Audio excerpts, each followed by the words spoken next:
Tudo bem, gente? Continuando então, sobre a busca em celular, tá? No momento do flagrante, nós temos dois posicionamentos distintos, tá? O STJ entende de um jeito e o STF entende totalmente oposto. Então, eles entendem assim diametralmente, eles têm entendimento diametralmente opostos, tá? O STF entende que é possível, no momento do flagrante, a investigação do celular da pessoa em estado de flagrância, por entender que não está acobertada pela inviolabilidade, tá? É o HC 91867 de 2012 e o entendimento continua esse, tá? No STF. Diz o seguinte: dever da autoridade policial de proceder à coleta do material comprobatório da prática da infração penal. Ao proceder à pesquisa na agenda telefônica dos aparelhos devidamente apreendidos, meio material indireto de prova, a autoridade policial, cumprindo seu mister, buscou unicamente colher elementos de informação hábeis a esclarecer a autoria e a materialidade do delito. Dessa análise, logrou encontrar ligações entre o executor do homicídio e o ora paciente. Verificação que permitiu a orientação inicial da linha investigatória a ser adotada, bem como possibilitou concluir que os aparelhos seriam relevantes para a investigação. Tá? Então, essa foi a conclusão do STF. Em sentido oposto, o STJ entendeu que, porém, em sentido oposto, no sentido do extremo oposto, ou seja, de que haveria necessidade de ordem judicial para a obtenção dos dados constantes no celular, mesmo que se trate de hipótese de flagrante delito.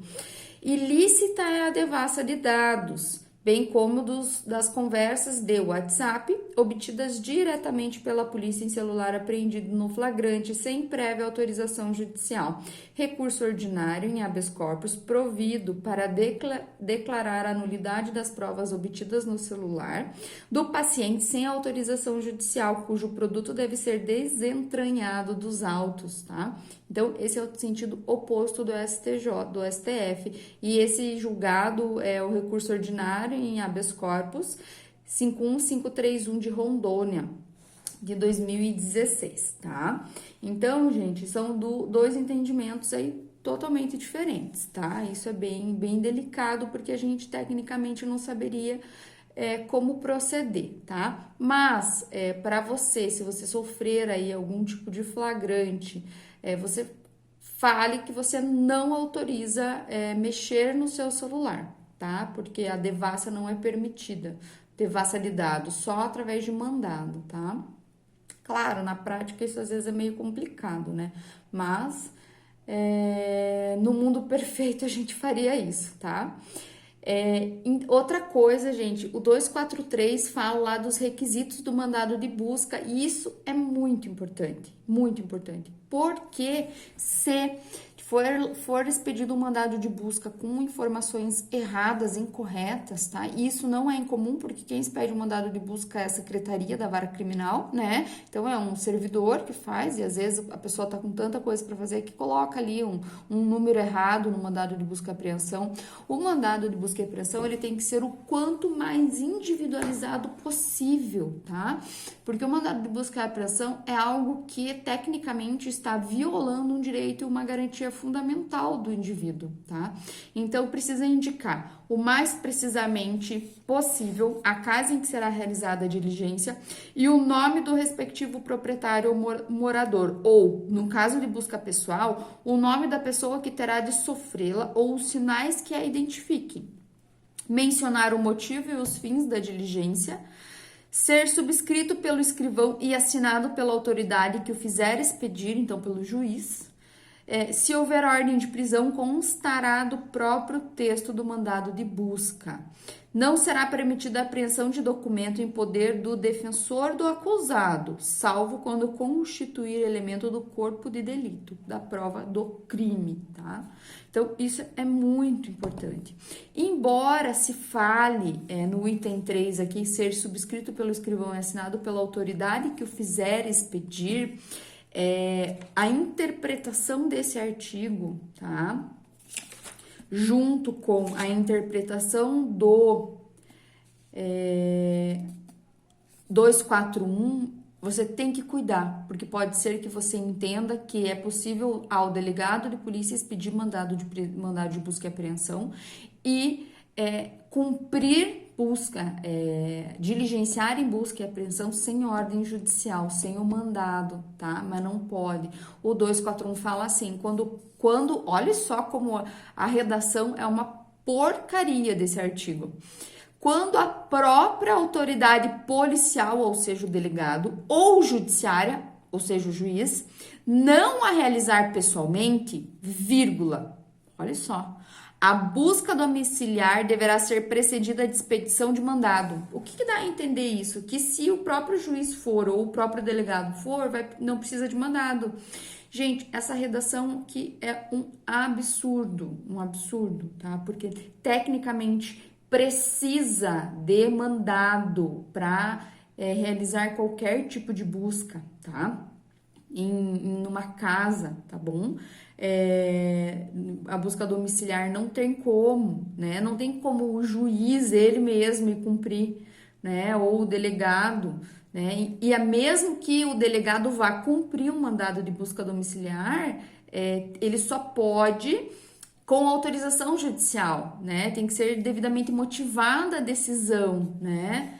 Ali daí no próximo, aqui no 243, a gente fala, mencionar os motivos e os fins da diligência, né? Então, a decisão que determina a busca domiciliar, ela tem que ser devidamente fundamentada e motivada, tá? Senão ela é nula, totalmente ilícita, né? É nula e torna aquela diligência ou as provas que se obtiverem por meio dela ilícitas, tá? Então, isso é muito importante, tá bom? Agora, eu vou falar para vocês sobre um instituto, o nome é estranho, mas não é incomum, tá? A serendipidade ou encontro fortuito de provas. O que é isso, gente? É quando no âmbito de uma determinada diligência você acaba descobrindo a ocorrência e provas da ocorrência de um outro crime que não é aquele crime objeto do que você estava procurando inicialmente, tá? Então vamos supor assim, numa escuta telefônica, num grampo, você está fazendo escuta para investigar uma organização criminosa de tráfico de drogas. E no meio da escuta você ouve um dos integrantes para qual a escuta foi autorizada, né? A quebra de sigilo telefônico foi autorizada, confessando a prática de um outro crime, de um homicídio, tá?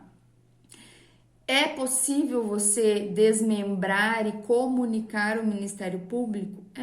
Tá? Não tem problema, pode. Então, é a descoberta fortuita de provas, né, de um outro crime. Isso também acontece. Então, só que a gente tem 3 posições aí, tá? Não poderia ser utilizada como prova a descoberta gerada na busca e apreensão. Sempre poderá ser utilizada como prova a descoberta apresentada na medida em que foi restringida de maneira lícita a intimidade da pessoa. Não há como se ignorar a descoberta efetiva de maneira que pode ser utilizada como prova. Somente poderá ser utilizada como prova se houver conexão com o fato investigado. Assim, se for investigado o crime de tráfico de drogas e descobre-se um homicídio, esse homicídio somente poderá ser utilizado como prova se tiver conexão com o fato investigado. É a chamada serendipidade de primeiro grau em oposição à serendipidade de segundo grau, que não possui relação com o fato investigado, tá? Então, o exemplo que eu dei ali no começo é a serendipidade de segundo grau, tá? A terceira posição, essa, né, que tem que ter relação com o fato, é a adotada pelo STF e pelo STJ, tá? Então, o homicídio descoberto, ele teria que ter relação com o tráfico de drogas. Então, tem que ser a serendipidade de primeiro grau, tá? Vou ler para vocês o que o Nefi Cordeiro decidiu aqui nesse recurso ordinário em habeas corpus, tá? Do STJ. Configurada a hipótese de encontro fortuito de provas, decorrente de medida de interceptação telefônica judicial autorizada, não há irregularidade na investigação levada a efeito para identificar novas provas acidentalmente reveladas pela prova que seria a escuta telefônica, né? notadamente quando se trata de investigação relacionada a membros de uma organização criminosa com várias ramificações responsáveis pela prática de vários delitos em diversos setores, tá? Então aqui ele não fala especificamente sobre a relação direta de um fato com o outro, mas como o caso, né, que foi levado para o STJ era uma organização criminosa que cometia vários crimes, então provavelmente um estava relacionado com o outro, tá? Então foi considerada como possível, tá bom? Tá? Tem mais um, deixa eu ver se é o mesmo. É um outro julgado também no Nefi Cordeiro, tá? E é isso sobre a serendipidade, gente. Então, isso é uma coisa que esse serendipidade, ele é um instituto que ele não pode ser esquecido, tá? E é muito possível que caia isso no exame da ordem de vocês, tá? Esse é um instituto que ele às vezes ele é cobrado justamente para pegar quem tá desatento aí com a matéria, tá? Então, isso também é importante. Outros meios de obtenção de prova aí também, gente. Quebra de sigilo dos dados bancários, financeiros e fiscais, tá? As instituições financeiras conservarão sigilo em suas operações ativas e passivas e serviços prestados. A quebra de sigilo financeiro é meio de obtenção de prova. Funciona como ferramenta adequada para a revelação das informações referentes à utilização dos serviços disponibilizados pelas instituições financeiras, tá? Então, o fundamento para proteção do sigilo financeiro, né, é o direito à intimidade do cliente e o dever de sigilo profissional, tá?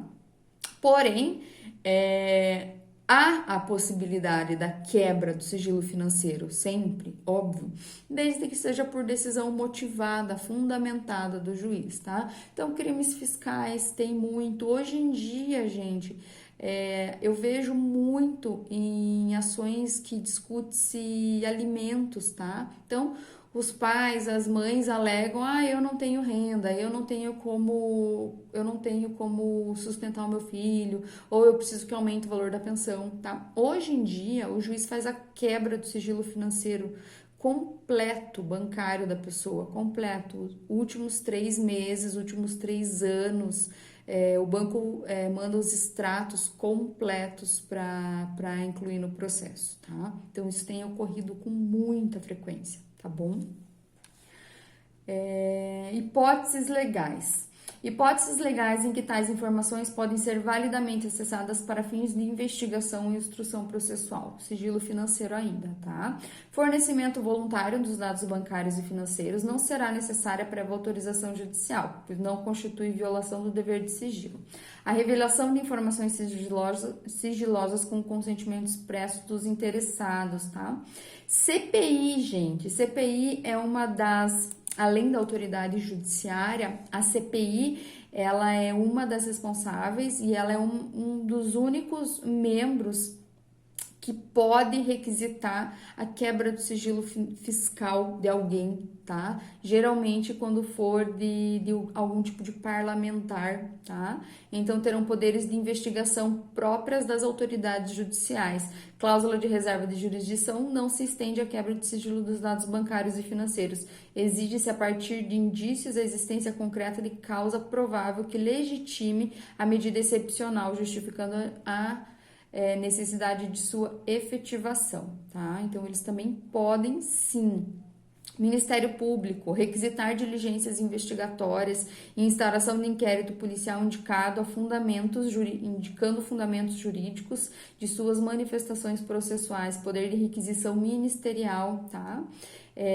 Apesar de que o Ministério Público, ele não tem, e a Constituição Federal e nem a lei orgânica dele confere esse tipo de poder, tá? Então, o Ministério Público, ele pode requisitar diligências investigatórias, mas se a agência bancária, se a instituição financeira não cumprir, não sofre penalidade nenhuma, tá?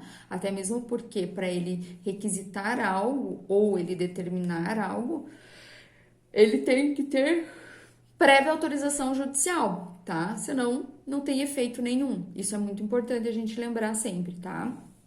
Porque isso a gente chama de reserva de jurisdição, tá bom? Contas públicas, gente. Não são nulas as provas obtidas por meio de requisição do MP de informações bancárias de titulares de órgãos públicos, para fins de apurar supostos crimes praticados por agentes públicos contra a administração. Isso pode. Por quê? Porque o administrador público, o prefeito, o deputado, o chefe de alguma divisão, de algum organismo, tá? Ele não tá protegido e as contas dele não estão protegidas pelo sigilo bancário, tá? Então, isso também é muito importante.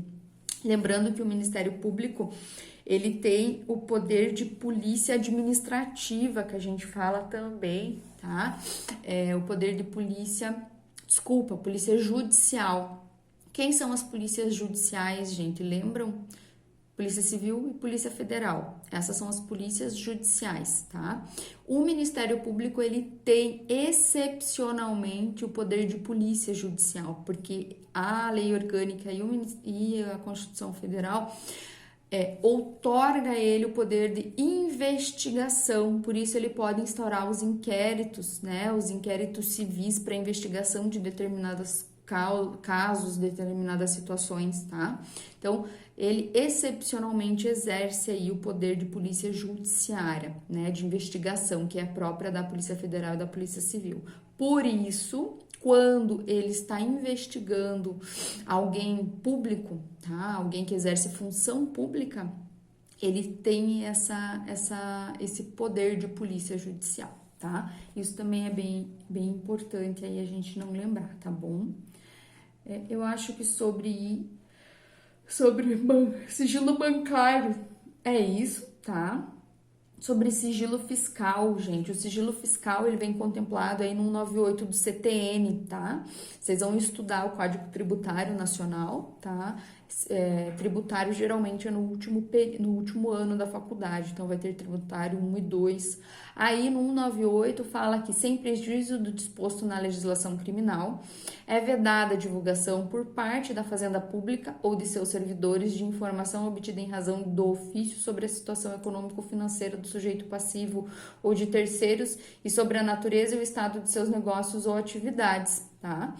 Então, não pode.